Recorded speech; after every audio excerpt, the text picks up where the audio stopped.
پھر ان کے بعد ایسے نالائق جانشین ان کی جگہ آئے جنہوں نے نماز کو ضائع کر دیا اور خواہشات کے پیچھے لگ گئے، تو وہ عنقریب گمراہی کو ملیں گے۔ اللہ سبحانہ وتعالیٰ نے ہمیں اپنی عبادت کے لیے پیدا کیا ہے۔ سورۃ الذاریات میں آتا ہے وَمَا خَلَقْتُ الْجِنَّ وَالْإِنسَ إِلَّا لِيَعْبُدُونَ، میں نے جن و انس کو محض اس لیے پیدا کیا کہ وہ میری عبادت کریں۔ سورۃ البقرہ میں تمام انسانیت کو مخاطب کرتے ہوئے اللہ سبحانہ وتعالیٰ فرماتے ہیں یا ایھا الناس اعبدوا ربکم الذی خلقکم والذین من قبلکم لعلکم تتقون، اے لوگو اپنے رب کی عبادت کرو جس نے تمہیں پیدا کیا اور ان کو بھی جو تم سے پہلے تھے، تاکہ تم بچ جاؤ۔ عبادت کا معنی ہوتا ہے انتہائی خضوع اور عاجزی اختیار کرنا۔ اس عاجزی کی بہترین مثال اور بہترین عبادت نماز ہے۔ نماز عبادت کی اعلیٰ ترین شکل ہے، یہ ایک فرض عبادت ہے۔ نماز ہمیں دنیا میں برائیوں سے بچاتی ہے اور آخرت میں جہنم کی آگ سے۔ نماز ہماری غلطیوں اور کوتاہیوں کا کفارہ بھی کرتی ہے، اسی لیے قرآن مجید میں اور سنت رسول صلی اللہ علیہ وسلم میں اس کی بہت تاکید آئی ہے۔ اس کو ادا کرنے والے کامیاب اور اس سے گریز کرنے والوں کا برا انجام اس آیت میں بتایا گیا ہے، جس کا آج ہم مطالعہ کریں گے۔ فَخَلَفَ مِن بَعْدِهِمْ خَلْفٌ أَضَاعُوا الصَّلَاةَ وَاتَّبَعُوا الشَّهَوَاتِ فَسَوْفَ يَلْقَوْنَ غَيًّا۔ سورۃ مریم کی آیت نمبر 59 میں اللہ سبحانہ وتعالیٰ فرماتے ہیں فَخَلَفَ مِن بَعْدِهِمْ خَلْفٌ، تو ان کے بعد ایسے لوگ جانشین ہوئے۔ عربی میں ایک خلف ہوتا ہے، ایک خلف ہوتا ہے۔ خلف کہتے ہیں برے جانشین کو اور خلف کہتے ہیں اچھے جانشین کو۔ یعنی سورۃ مریم میں اللہ سبحانہ وتعالیٰ نے جن انبیاء کا ذکر کیا، ابراہیم علیہ السلام، موسیٰ علیہ السلام، اسماعیل علیہ السلام، ادریس علیہ السلام، ان سب کا ذکر کرنے کے بعد، ان کی تعریف کرنے کے بعد اللہ تعالیٰ فرماتے ہیں فَخَلَفَ مِن بَعْدِهِمْ خَلْفٌ، کہ ان کے پیچھے یعنی ان قابل تعریف لوگوں کے بعد ایسے برے جانشین آئے کہ جن کی سب سے بڑی برائی کیا تھی؟ اضاعوا الصلاۃ، انہوں نے نماز ضائع کر دی، واتبعوا الشہوات، اور خواہشات کے پیچھے لگ گئے۔ یعنی ان کے آباء و اجداد نیک تھے لیکن ان کی اولادوں نے نمازیں چھوڑ دی، ان کے ارکان یا پھر ان نمازوں کے ارکان و واجبات چھوڑ دیے، یا یہ کہ انہیں اپنے وقت سے تاخیر کے ساتھ پڑھا اور ایسے کام کیے کہ جس سے نماز کا پڑھنا اور نہ پڑھنا ایک ہی ہو گیا۔ ناخلف لوگوں کی یہاں جو صفات بیان کی گئی ہیں، جیسا کہ نبی صلی اللہ علیہ وسلم نے بھی فرمایا کہ ان کے بعد کچھ ایسے لوگ آئیں گے کہ وہ ایسی باتیں کریں گے جن پر وہ عمل نہیں کریں گے، اور وہ ایسے عمل کریں گے جن کا انہیں حکم نہیں دیا جائے گا۔ تو جو اپنے ہاتھ سے جہاد کرے وہ مومن ہے، جو اپنی زبان سے جہاد کرے تو وہ مومن ہے، جو اپنے دل سے جہاد کرے تو وہ مومن ہے، اور اگر یہ بھی نہ ہو تو خشخاش کے دانے برابر بھی ایمان نہیں رہتا۔ یعنی ایسے لوگوں کو سمجھانا چاہیے زبان سے بھی اور ہاتھ سے بھی، یعنی جیسے اپنے بچے ہیں اور وہ چھوٹے ہیں ابھی 10 سال کے بعد بھی اگر نماز نہیں پڑھتے تو جیسے کہ حدیث میں آتا ہے کہ ان کو مار بھی سکتے ہیں، تاکہ وہ اگر پیار محبت سے اور سمجھانے سے، واعظ نصیحت سے نہیں سمجھتے تو سختی سے سمجھے، حتیٰ کہ نماز ان کی عادت ہو جائے اور پھر اس کے بعد زندگی میں وہ اس پر چلتے رہیں۔ تو بات یہ ہو رہی ہے کہ ان چنے ہوئے لوگوں، انعام یافتہ لوگوں کے بعد آنے والے برے اور شریر لوگوں کا فسق و فجور کیا ہے، کیا صفت ہے، کیا دلیل ہے؟ کہ اضاعوا الصلاۃ، انہوں نے نماز کو ضائع کر دیا، نماز کو چھوڑ دیا، یا یہ کہ شریعت کے مطابق اسے ادا نہیں کیا، اس میں سستی دکھائی، اس میں اہمال کیا، یعنی اسے نگلیکٹ کر دیا یا اس سے منع کر دیا۔ یہ لوگ اللہ سے ڈرنے والے لوگ نہیں تھے۔ مجاہد کہتے ہیں کہ اس سے مراد اس امت کے وہ لوگ ہیں جو راستوں میں جانوروں اور گدھوں کی طرح ایک دوسرے پر سوار ہوتے ہیں، نہ تو وہ آسمان میں اللہ سے ڈرتے ہیں اور نہ زمین میں لوگوں سے شرم کرتے ہیں۔ یعنی انہوں نے بے حیائی اور برائی کے طریقے اپنا لیے اور جس کام کے لیے انہیں پیدا کیا گیا تھا اس کام کو انہوں نے چھوڑ دیا۔ ابو سعید خدری کہتے ہیں کہ میں نے رسول اللہ صلی اللہ علیہ وسلم کو فرماتے ہوئے سنا 60 سال کے بعد نااہل لوگ پیدا ہوں گے، یعنی نبی صلی اللہ علیہ وسلم کے جانے کے 60 سال بعد، جو نماز کو ضائع کر دیں گے اور خواہشات کی پیروی کریں گے، اور جہنم کے گڑھے میں جا پڑیں گے۔ ان کے بعد ایسے لوگ جانشین ہوں گے جو قرآن تو پڑھیں گے لیکن وہ ان کے حلق سے نیچے نہیں اترے گا، یعنی صرف تجوید اور قرات کے ماہر ہوں گے لیکن وہ قرآن ان کے دلوں پر اثر نہیں کرے گا اور نہ ہی ان کے عمل میں آئے گا۔ اور قرآن کی قرات تین طرح کے لوگ کرتے ہیں، نمبر 1 مومن، نمبر 2 منافق، اور نمبر 3 فاجر۔ ادا الصلاۃ، انہوں نے نماز کو ضائع کر دیا، یعنی ایک اہم فریضہ جو دین کا ستون ہے، جو ایمان کا معیار اور کسوٹی ہے، اور جو رب العالمین سے اخلاص کا ثبوت دینے کا ذریعہ ہے، تو اس میں انہوں نے اپنی نمازیں ضائع کی، یعنی اہم فریضہ کو ادا نہیں کیا۔ تو بہت سے اہل علم یہ کہتے ہیں کہ یہاں اس سے مراد نماز پوری طرح چھوڑ دینا ہے، یعنی یہ وہ لوگ ہیں جو نمازیں چھوڑ دیتے ہیں۔ بعض اہل علم یہ کہتے ہیں کہ یہ وہ لوگ ہیں جو نمازوں کو اس کے آخری وقت تک مؤخر کر دیتے ہیں، یعنی پڑھ تو لیتے ہیں لیکن بے وقت کی پڑھتے ہیں۔ اور بعض کہتے ہیں کہ یہ وہ لوگ ہیں جو نمازوں کے اوقات ضائع کر دیتے ہیں، یعنی قضا کر کر کے پڑھتے ہیں۔ اور بعض نے یہ بھی کہا کہ یہ وہ لوگ ہیں جو ارکان اور واجبات کو ضائع کر دیتے ہیں، یعنی تم نماز کے سارے ارکان، شرائط وغیرہ پوری طرح ادا نہیں کرتے۔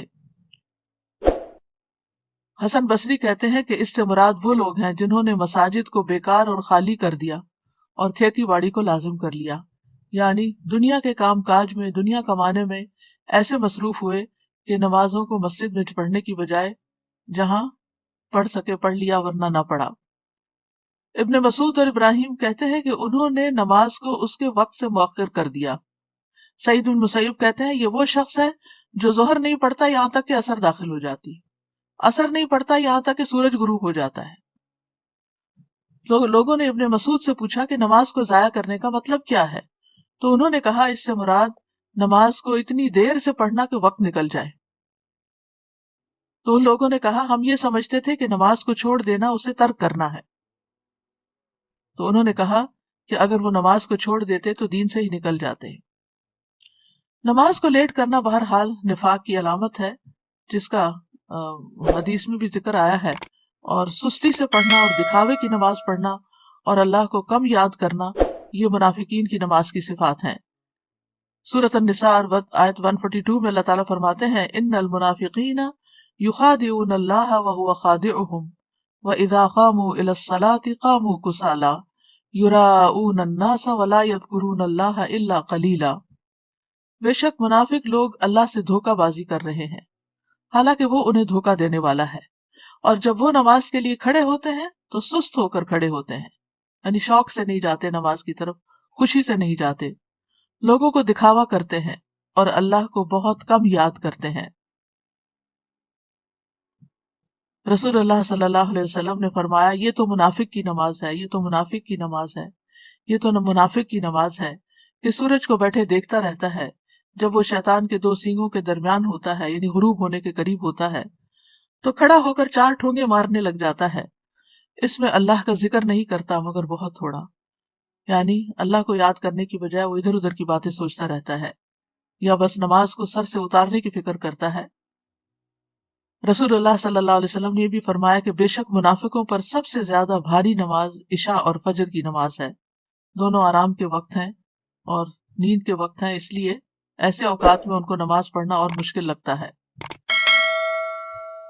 سعید بن مسیب کہتے ہیں کہ وہ لوگ حی علی الصلاۃ حی علی الفلاح کے الفاظ سنتے ہیں، تندرست اور صحیح سالم ہونے کے باوجود نماز پڑھنے نہیں جاتے۔ استغفر اللہ، یعنی آذان کی آواز آتی ہے اس کے باوجود بھی وہ اس سے غفلت برتتے ہیں۔ ایک معنی بھی کیا گیا ہے کہ یہ عمدگی سے نماز نہیں پڑھتے۔ ابو ہریرہ رضی اللہ عنہ کہتے ہیں کہ ایک دن آپ صلی اللہ علیہ وسلم نے ہمیں نماز پڑھائی، پھر مڑے اور فرمایا اے فلاں، تم نے اپنی نماز اچھی طرح کیوں نہیں ادا کی؟ کیا نمازی کو دکھائی نہیں دیتا جب وہ نماز پڑھتا ہے کہ اس نے کس طرح نماز ادا کی؟ حالانکہ وہ اپنے ہی لیے نماز ادا کرتا ہے، تو پھر چاہیے کہ اچھے سے اچھے طریقے سے ادا کرے۔ اسی طرح ایک معنی یہ بھی ہے کہ جلدی جلدی نماز پڑھنا، بس سر سے اتارنے کی کوشش کرنا۔ حذیفہ رضی اللہ عنہ کہتے ہیں انہوں نے ایک آدمی کو نماز پڑھتے ہوئے دیکھا، اس نے نماز میں کمی کی، یعنی تیز تیز پڑھ رہا تھا، صحیح طرح سے رکوع اور سجود ادا نہیں کر رہا تھا۔ حذیفہ نے اس سے کہا تم کتنے عرصے سے ایسی نماز ادا کر رہے ہو؟ اس نے کہا 40 سال سے۔ تو انہوں نے کہا کہ تم نے 40 سال سے کوئی نماز نہیں پڑھی، اگر تم ایسی ہی نماز پڑھتے مر جاتے تو تم محمد صلی اللہ علیہ وسلم کی ملت کے علاوہ ہی مرو گے۔ پھر کہا بے شک ایک آدمی ہلکی نماز پڑھنے کے باوجود اسے مکمل اور اچھے طریقے سے ادا کر سکتا ہے۔ تو اصل مقصود کیا ہے کہ نماز کا پھر حق ادا کیا جائے، اطمینان سے نماز کے ارکان کو ادا کیا جائے۔ ابو ہریرہ کہتے ہیں کہ رسول اللہ صلی اللہ علیہ وسلم ایک مرتبہ مسجد تشریف لے گئے۔ اسی وقت ایک شخص آیا اور اس نے نماز پڑھی۔ اس کے بعد نبی صلی اللہ علیہ وسلم کو سلام کیا۔ آپ نے سلام کا جواب دیا اور فرمایا کہ واپس جاؤ، نماز پڑھو، کیونکہ تم نے نماز نہیں پڑھی۔ وہ لوٹ گیا، اس نے ویسے ہی نماز دوبارہ پڑھ دی جیسے پہلے پڑھی تھی۔ پھر آیا اور نبی صلی اللہ علیہ وسلم کو سلام کیا۔ آپ نے فرمایا واپس جاؤ، نماز پڑھو، کیونکہ تم نے نماز نہیں پڑھی۔ اس طرح 3 مرتبہ ہوا۔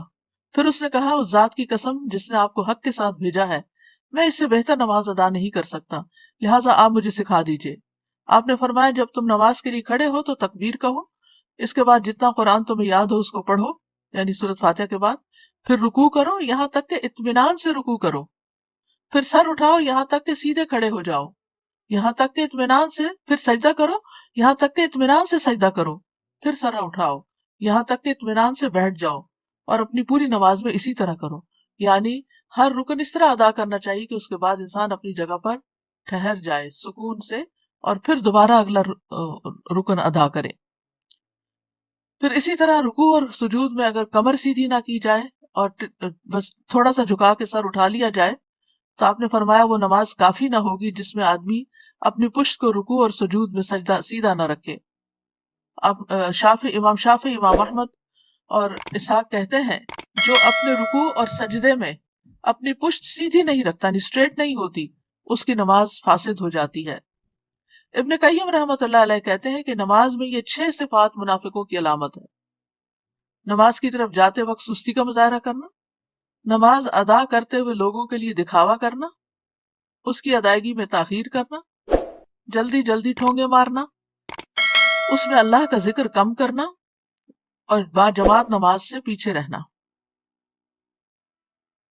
تو خلاصہ یہ ہے کہ جو شخص وضو مکمل کرنے اور رکوع اور سجود کو مکمل کرنے کی حفاظت نہ کرے وہ نماز کی حفاظت کرنے والا نہیں ہوتا، اور جو نماز کی حفاظت نہیں کرتا گویا وہ اسے ضائع کر دیتا ہے، اور جو نماز کو ضائع کر دیتا ہے تو وہ باقی شریعت کے تمام احکامات کو بھی زیادہ ضائع کرنے والا ہوتا ہے۔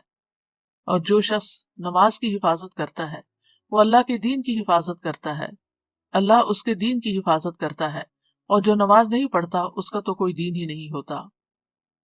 ایسے لوگوں کی دوسری صفت کیا بتائی گئی؟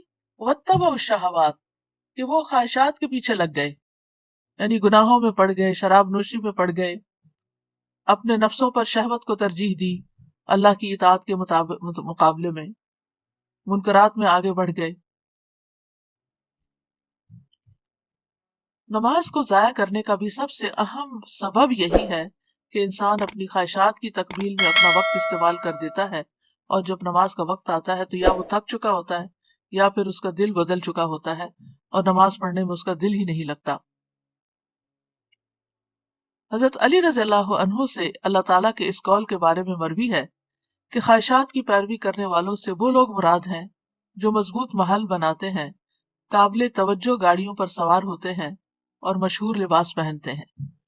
یعنی یہ بیماریاں جو آج ہیں یہ آج کی نہیں ہیں، یہ امام شافعی کے، حضرت علی رضی اللہ عنہ کے دور کی ہیں، کہ انہوں نے کیا زبردست طریقے سے تشخیص کی کہ خواہشات کی پیروی کا مطلب کیا ہے، کہ بڑے بڑے گھر بنائے جائیں اور اپنی ساری صلاحیتیں انہی میں لگا دی جائیں، ایسی گاڑیوں پر بیٹھا جائے جو نوٹسیبل ہوں، ایسی سواریوں پہ بیٹھا جائے جو لوگوں کی نگاہ میں ہوں، لوگ اس پہ رش کرتے ہوں، اور ایسا اور برانڈڈ لباس پہنے جائیں، یعنی ان کا پورا لائف سٹائل ہی دنیا کے پیچھے بھاگنے کا ہو جاتا ہے، اور عبادت کی طرف ان کی توجہ نہیں ہوتی، ان کا دل نہیں لگتا۔ تو خواہشات ان چیزوں کے متعلق ہوتی ہیں جو انسان کو پسند آتے ہیں کام، یا انسان جن کو کرنا چاہتا ہے، جن کے ساتھ وہ موافقت رکھتا ہے اور جن سے وہ بچتا نہیں ہے۔ صحیح حدیث میں ہے کہ جنت ناپسندیدہ چیزوں کے ساتھ گھری ہوئی ہے اور جہنم خواہشات کے ساتھ گھری ہوئی ہے۔ اس بارے میں ابو ہریرہ کہتے ہیں کہ رسول اللہ صلی اللہ علیہ وسلم نے فرمایا جب اللہ عز و جل نے جنت کو پیدا کیا تو جبریل علیہ السلام سے کہا جا کر اسے دیکھ آؤ۔ چنانچہ جبریل علیہ السلام گئے اور دیکھا واپس آکر عرض کیا یا ربی و عزتک، اے میرے رب آپ کی عزت کی قسم اس کے متعلق جو بھی سنے گا وہ اس میں داخل ہونا چاہے گا۔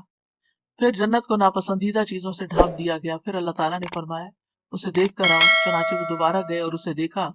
کہا یا رب و عزتک، اے میرے رب آپ کی عزت کی قسم مجھے اندیشہ ہے کہ اب اس میں کوئی داخل ہی نہیں ہو سکے گا، یعنی اتنا مشکل راستہ ہے۔ اور اسی طرح جب آگ کو پیدا کیا تو آپ نے جبریل علیہ السلام سے فرمایا کہ اے جبریل جہنم کو دیکھ کر آؤ۔ جب وہاں پہنچے تو آ کر کہنے لگے یا رب و عزتک، اے رب آپ کی عزت کی قسم جو اس کے متعلق سنے گا اس میں داخل ہونا نہیں چاہے گا۔ اللہ کے حکم پر اسے خواہشات سے ڈھانپ دیا گیا۔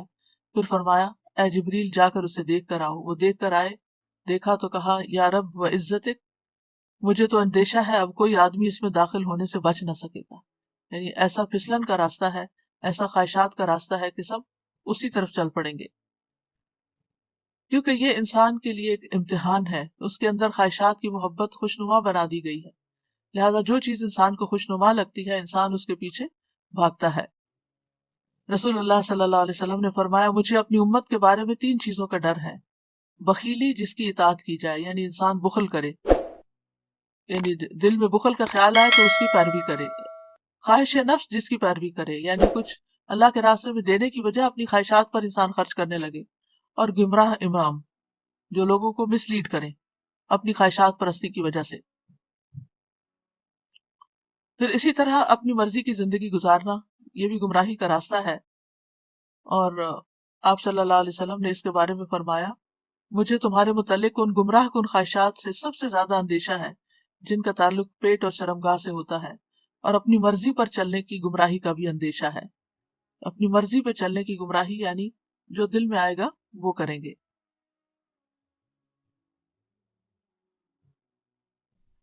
اگر دیکھا جائے تو خواہش کی شدت جو ہے وہ ہر برائی کی جڑ ہے۔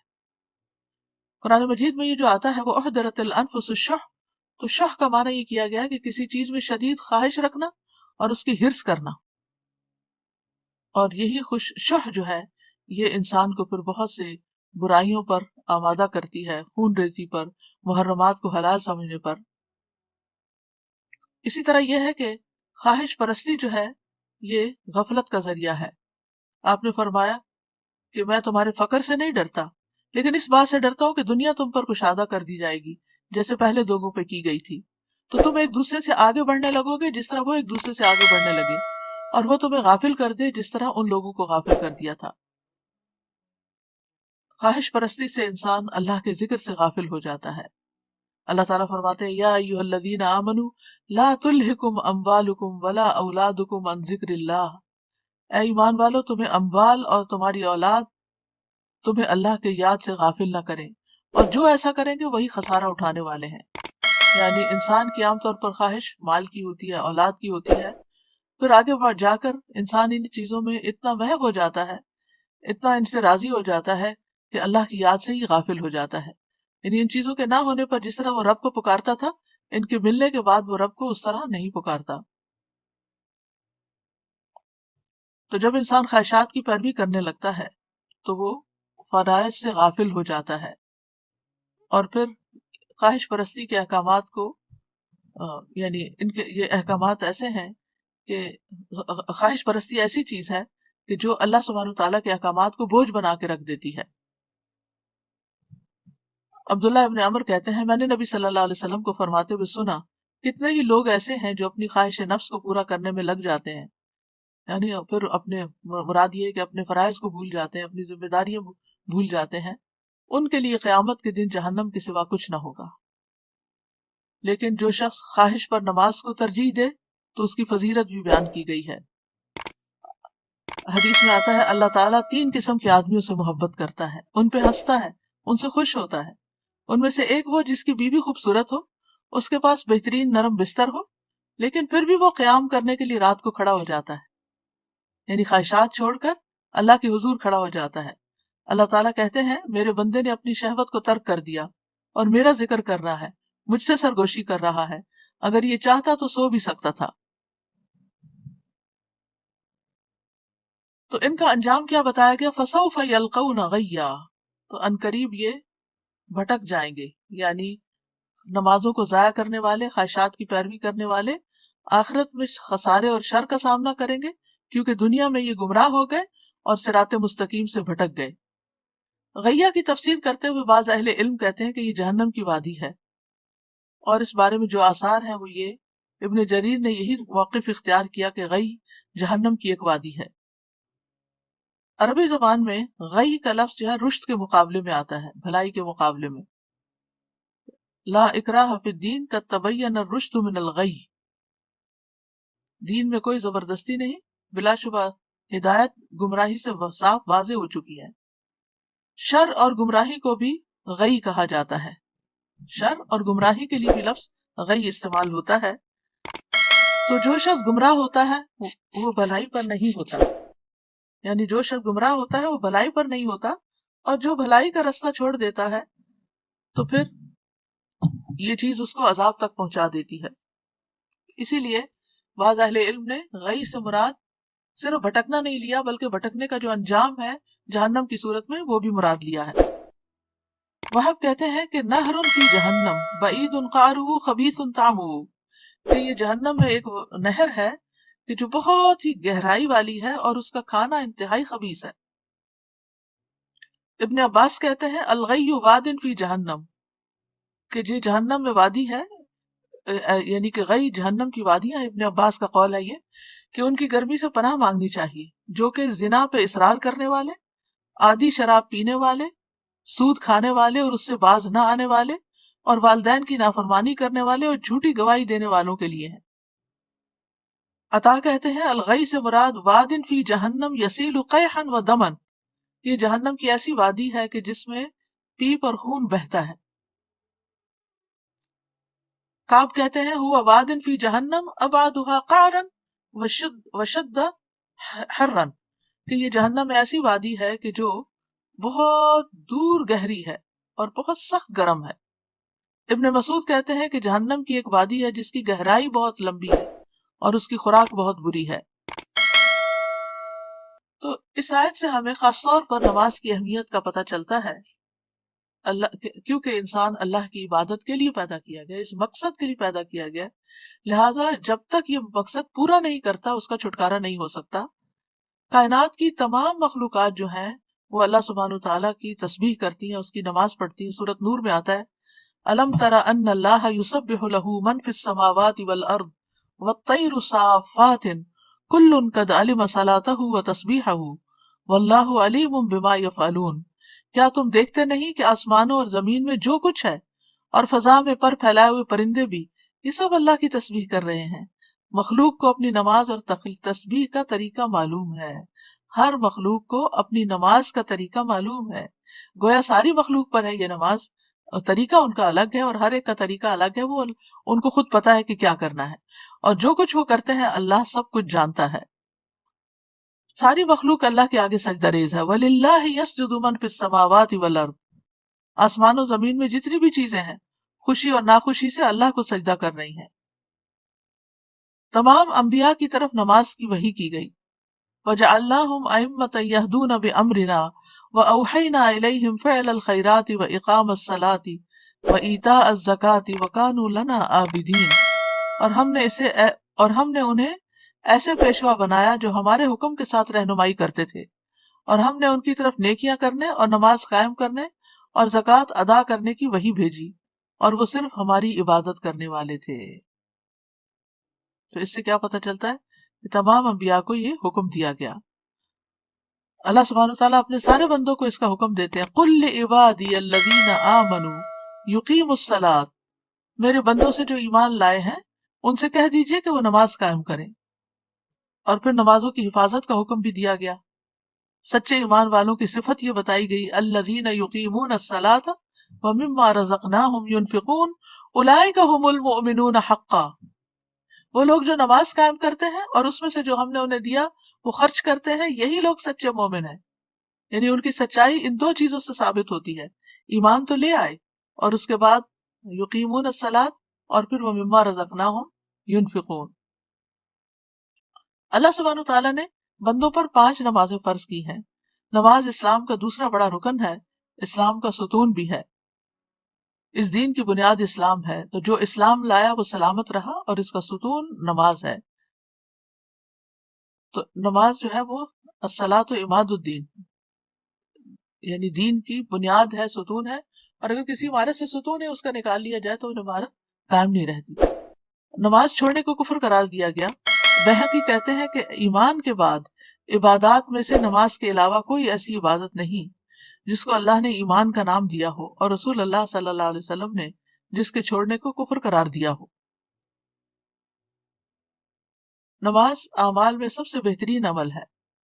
رسول اللہ صلی اللہ علیہ وسلم نے فرمایا، ثابت قدم رہو اور تم ہرگز اس کی مکمل اطاعت نہیں رکھ سکو گے، اور جان لو تمہارا سب سے بہترین عمل نماز ہے، اور وضو کی محافظت وہی کرتا ہے جو مومن ہو۔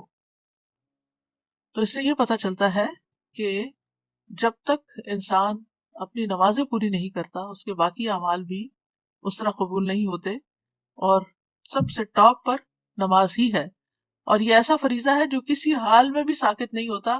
کھڑے ہو کر نماز نہیں پڑھ سکتے تو بیٹھ کے پڑھ لیں، بیٹھ کر نہیں پڑھ سکتے تو پہلو کے بل لیٹ کر پڑھ لیں، لیکن نماز جیسے بھی حالات ہوں چھوڑی نہیں جا سکتی، یہاں تک کہ میدان جنگ میں بھی جب دشمن سے مقابلہ ہو تو نماز ادا کرنی چاہیے۔ اللہ سبحانہ وتعالی روزانہ 2 بار فرشتوں سے بندوں کی نماز کی خبر لیتے ہیں، ایک عصر کے وقت اور فجر کے وقت، جب فرشتے تبدیل ہو کر جاتے ہیں اور وہ نمازوں میں ہی آ کر ان سے ملتے ہیں بندوں سے۔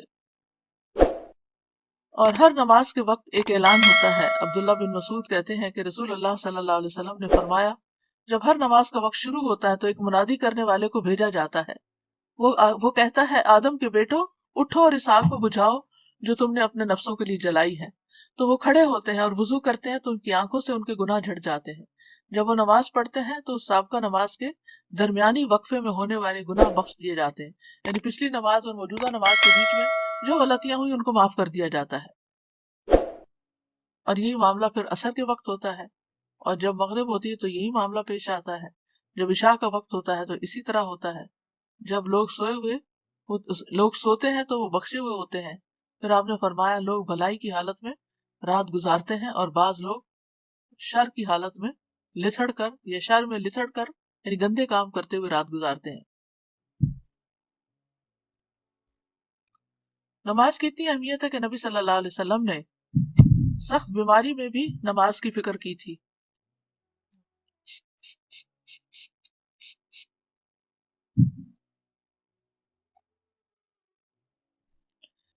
عبید اللہ بن عبداللہ سے روایت ہے، وہ کہتے ہیں کہ ایک مرتبہ میں عائشہ رضی اللہ عنہا کی خدمت میں حاضر ہوا اور میں نے عرض کیا کہ آپ مجھے رسول اللہ صلی اللہ علیہ وسلم کے مرض الوفات کے بارے میں کچھ بتائیں گی؟ انہوں نے کہا، کیوں نہیں۔ رسول اللہ صلی اللہ علیہ وسلم کی طبیعت جب بوجھل ہوئی تو آپ نے پوچھا، کیا لوگ نماز پڑھ چکے ہیں؟ ہم نے کہا، نہیں یا رسول اللہ، وہ آپ کا انتظار کر رہے ہیں۔ آپ نے فرمایا، میرے لیے ایک ٹب میں پانی رکھو۔ ہم نے ایسا ہی کیا۔ آپ نے غسل کیا اور جانے کے لیے کھڑے ہونے ہی لگے تھے کہ آپ پہ بے ہوشی طاری ہو گئی۔ جب افاقہ ہوا پھر یہی سوال پوچھا، کیا لوگ نماز پڑھ چکے ہیں؟ ہم نے کہا، نہیں یا رسول اللہ، وہ آپ کا انتظار کر رہے ہیں۔ آپ نے فرمایا، میرے لیے ٹب میں پانی رکھو۔ آپ نہا کر جانے کے لیے کھڑے ہی ہونے لگے تھے کہ آپ پہ بے ہوشی طاری ہو گئی۔ حضرت عائشہ کہتی ہے کہ لوگ نماز عشاء کے لیے مسجد میں بیٹھے آپ کا انتظار کر رہے تھے، تو آپ نے ابو بکر کے پاس یہ پیغام بھیجا کہ آپ لوگوں کو نماز پڑھا دیں۔ چنانچہ ان دنوں میں ابو بکر لوگوں کو نماز پڑھاتے رہے۔ ایک دن حضور صلی اللہ علیہ وسلم کو اپنے مرض میں کچھ تخفیف محسوس ہوئی تو آپ ظہر کی نماز کے وقت 2 آدمیوں کے درمیان نکلے، جن میں سے ایک عباس تھے۔ ابو بکر نے جب آپ کو دیکھا تو پیچھے ہٹنے لگے۔ آپ نے انہیں اشارہ کیا کہ پیچھے نہ ہٹیں، اور اپنے ساتھ آنے والے ساتھیوں کو حکم دیا، تو انہوں نے آپ صلی اللہ علیہ وسلم کو ابو بکر کے پہلو میں بٹھا دیا۔ ابو بکر کھڑے ہو کر نماز پڑھتے رہے اور رسول اللہ صلی اللہ علیہ وسلم بیٹھ کر نماز پڑھنے لگے۔ تو اس سے آپ اندازہ لگائیں کہ نبی صلی اللہ علیہ وسلم پر کتنی تکلیف تھی، کیسی شدت تھی، لیکن پھر بھی آپ اپنے اس فریضے کو نہیں بھولے، حالانکہ بیمار کے لیے تو بہت سی رخصتیں ہیں۔ حضرت علی کہتے ہیں کہ رسول اللہ صلی اللہ علیہ وسلم کا آخری کلام تھا، الصلاۃ الصلاۃ اتقوا اللہ فیما ملکت ایمانکم، نماز کی حفاظت کرو، نماز کی حفاظت کرو، اور اپنے غلاموں کے بارے میں اللہ سے ڈرو۔ نبی صلی اللہ علیہ وسلم کی آخری وصیت بھی تھی ایک نبی صلی اللہ علیہ وسلم نے یہ بھی بتایا تھا کہ ایک وقت آئے گا کہ نماز کا نام و نشان بھی مٹ جائے گا. آپ نے فرمایا کپڑے کے بیل بوٹوں کی طرح اسلام مٹتا جائے گا، حتیٰ کہ انہیں یہ بھی معلوم نہ ہوگا کہ نماز، روزہ، قربانی اور صدقہ کیا ہوتے ہیں. ایک رات میں اللہ عز و جل کی کتاب کو مٹا دیا جائے گا اور زمین میں ایک آیت بھی باقی نہ رہے گی. لوگوں کے مختلف گروہوں میں سے کچھ بوڑھے مرد اور عورتیں رہ جائیں گی. وہ کہیں گے ہم نے اپنے آبا و اجداد کو یہ کلمہ لا الہ الا اللہ کہتے سنا تھا اور اب ہم بھی کہہ رہے ہیں. یعنی اس کے علاوہ نماز، قرآن سے بالکل لا علم اور غافل ہوں گے.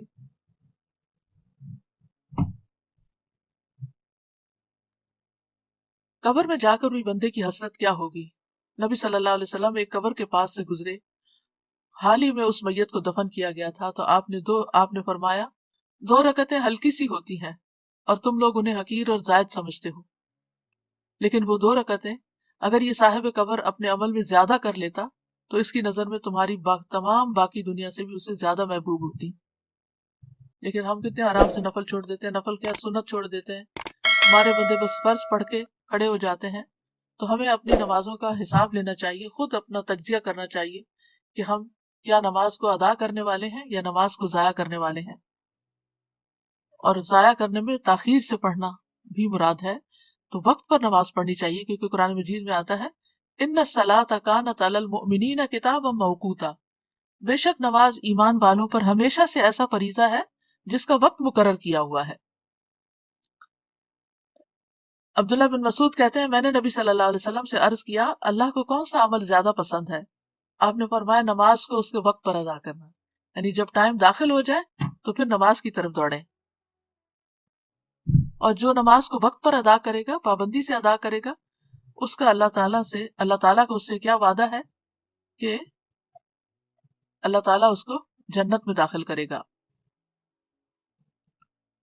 عبداللہ بن مسعود کہتے ہیں کہ رسول اللہ صلی اللہ علیہ وسلم ہر نماز اس کے وقت پر پڑھتے تھے مگر مزدلفہ اور عرفہ میں جمع کیا کرتے تھے. نبی صلی اللہ علیہ وسلم نے اس کی بہت تلقین بھی کی ہے اور مؤخر کرنے کی مذمت بھی کی ہے.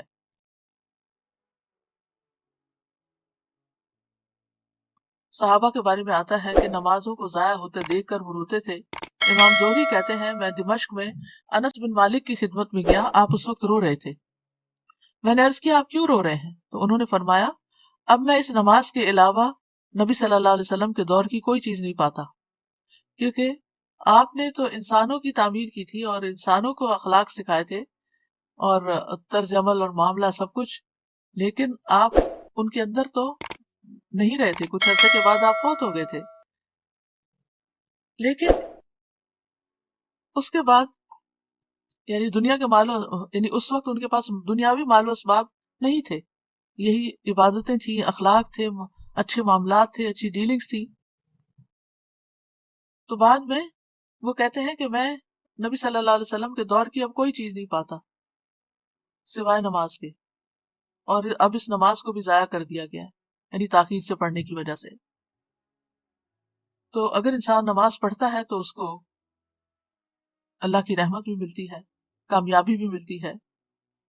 قد افلح المؤمنون الذین هم فی صلاتهم خاشعون. اللہ کی رحمت سورۃ النور میں آتا ہے وَأَقِیمُوا الصَّلَاةَ وَآتُوا الزَّکَاةَ وَأَطِیعُوا اللَّهَ لَعَلَّکُمْ تُرْحَمُونَ. اور نماز قائم کرو اور زکوٰۃ ادا کرو اور رسول کا حکم مانو تاکہ تم رحم کیے جاؤ. نبی صلی اللہ علیہ وسلم نے فرمایا جب تم میں سے کوئی آدمی نماز کے لیے کھڑا ہوتا ہے تو اللہ کی رحمت اس کی طرف متوجہ ہو جاتی ہے. اسی لیے آپ کو جب کوئی پریشانی ہوتی تھی آپ فوراً نماز کی طرف لپکتے تھے. جو شخص نماز کے بعد اپنی جائے نماز پر بیٹھا رہتا ہے تو فرشتے اس پر صلات پڑھتے رہتے ہیں، اور فرشتوں کی ان پر صلات یہ ہے اللہم اغفر لہ اللہم ارحمہ اللہم اغفر لہ اللہم ارحمہ. اے اللہ اسے بخش دے، اے اللہ اس پر رحم فرما. اگر وہ آگے بیٹھ کر اگلی صف میں نماز کا انتظار کرے تو فرشتے بھی اس پر صلات بھیجتے ہیں، اور ان کی صلات کیا ہے اللہم اغفر لہ اللہم ارحمہ. پھر یہ ہے کہ نماز پڑھنے سے خوف اور غم کو نجات ملتی ہے، پھر اللہ کی مدد آتی ہے۔ اسی لیے تمام انبیاء جب کوئی مسئلہ درپیش ہوتا تھا تو مل کر نماز پڑھنے لگتے تھے، یعنی نفل نماز، پھر اللہ کی حفاظت ملتی ہے۔ آپ نے فرمایا من صلی الصبح فہو فی ذمۃ اللہ، جو صبح کی نماز پڑھتا ہے وہ اللہ کے ذمے میں ہے، یعنی اللہ تعالیٰ کی اس کو حفاظت حاصل ہوگی۔ نماز صحت اور تندرستی کا سبب بھی ہے، حشاش بشاش ہونا اور خوش مزاجی حاصل ہونا نماز ہی سے حاصل ہوتی ہے۔ ابن القیم کہتے ہیں اللہ کا ذکر کرنا، اس کی طرف متوجہ ہونا، اس کی طرف رجوع کرنا اور مدد لینے کے لیے جانا، نماز کی طرف جانا۔ کتنے ہی ان میں سے ایسے بیمار ہیں جنہیں شفا دے دی گئی اور کتنے ہی بیماروں کو عافیت دے دی گئی۔ یعنی نماز کا ایک فائدہ کیا ہوا کہ نماز پڑھنے سے وہ بیماری نہیں ہوئے۔ ظاہر وضو کر کے انسان سارے جراثیم سے پاک ہوتا ہے، پھر نماز ادا کرتا ہے، وہ ایک ایکسرسائز بھی ہے، اس میں اللہ کا ذکر بھی ہے، وہ ایک روحانی ٹانک بھی ہے۔ اور تو جو بیمار تھے ان کو شفا ہو گئی اور کتنے ہی بیماروں کو عافیت دے دی گئی، یعنی وہ اس مصیبت سے بچ گئے۔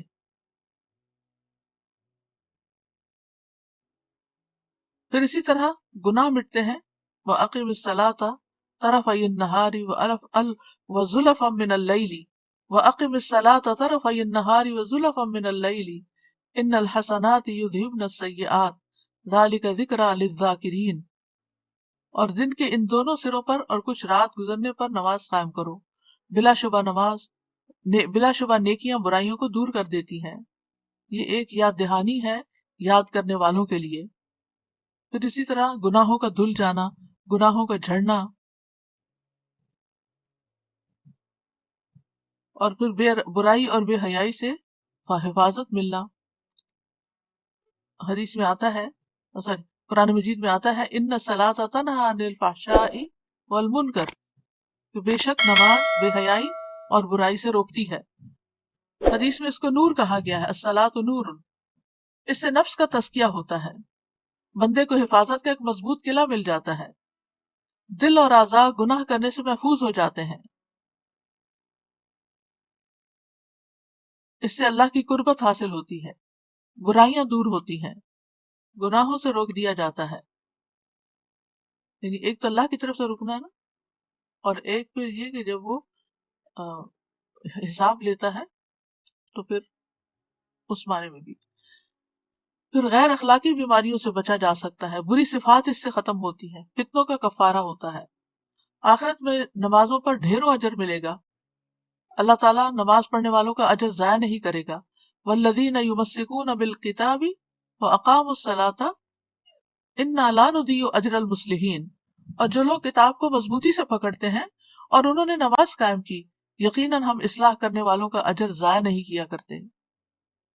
اس سے کیا پتہ چلتا ہے کہ جو کتاب کو تھامے رکھے اور نماز ادا کرے تو اس کی زندگی میں یعنی دنیا میں بھی فائدہ ہوگا اور ان کا اجر بھی ضائع نہ ہوگا۔ پھر جہنم اور منافقت سے برات ہے، پھر یہ کہ قبر میں حفاظت کے لیے نماز آ جاتی ہے سر کی طرف سے۔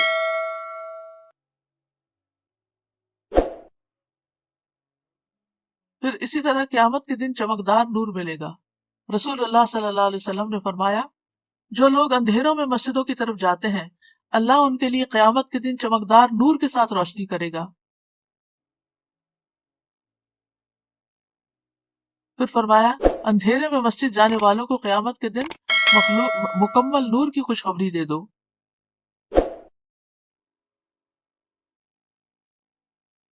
یہ قیامت کے دن آنکھیں ٹھنڈی کرنے کا باعث بھی ہوگا، سجدے اور وضو کی وجہ سے اعضاء چمک رہے ہوں گے نمازیوں کے۔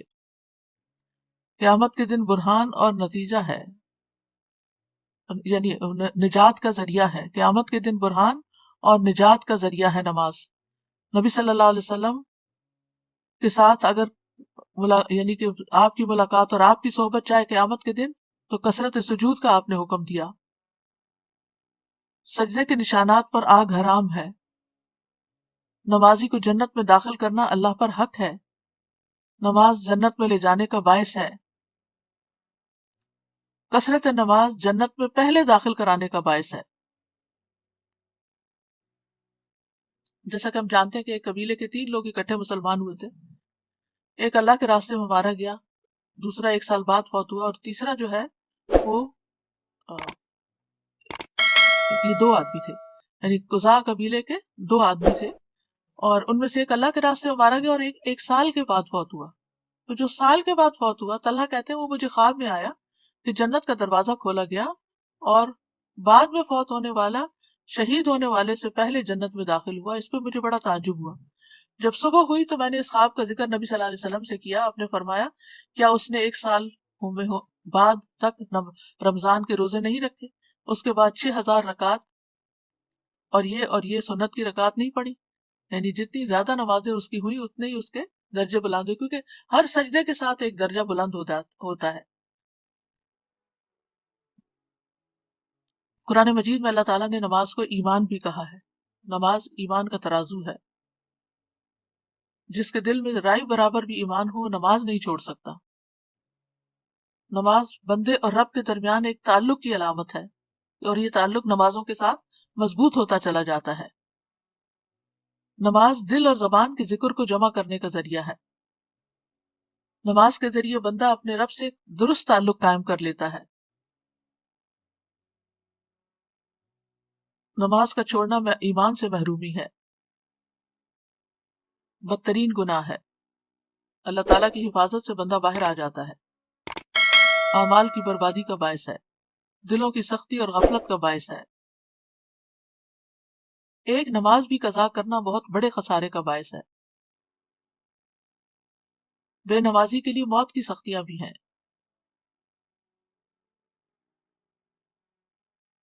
نماز چھوڑنا اہل جہنم کی صفت ہے۔ جب ان سے پوچھا جائے گا ما سلککم فی سقر قالوا لم نک من المصلین، جنت والے جہنم والوں سے پوچھیں گے تمہیں کیا چیز دوزخ میں لے گئی؟ وہ کہیں گے ہم نماز ادا نہیں کیا کرتے تھے، نہیں نماز نہیں پڑھتے تھے۔ تو اپنے لیے اور ہمیں دعا بھی کرنی چاہیے، اپنے لیے بھی اور اپنی اولاد کے لیے بھی، کہ ہم نمازوں پر قائم رہیں۔ رب اجعلنی مقیم الصلاۃ ومن ذریتی ربنا وتقبل دعا۔ اور خواہشات سے بچنے کے لیے بھی دعا ہے، اللہم انی اعوذ بک من منکرات الاخلاق والاعمال والاہواء۔ اور ایک اور بھی، اللہم انی اعوذ بک من منکرات الاخلاق والاعمال والاہواء۔ اے اللہ میں تجھ سے برے اخلاق، برے اعمال اور بری خواہشات سے پناہ مانگتا ہوں۔ تو کرنے کے کام کیا ہیں کہ نمازوں کی فکر کریں، وقت پر ادا کریں، زیادہ سے زیادہ سجدے کریں، یعنی سنت نفل کا بھی اہتمام کریں، فرائض اور نوافل دونوں ہی عمدگی سے ادا کریں، نماز کو اللہ کا فریضہ سمجھ کر ادا کریں، اور 5 نمازوں کی حفاظت کریں۔ دنیا کے کاموں کی وجہ سے نمازوں سے غافل نہ ہوں۔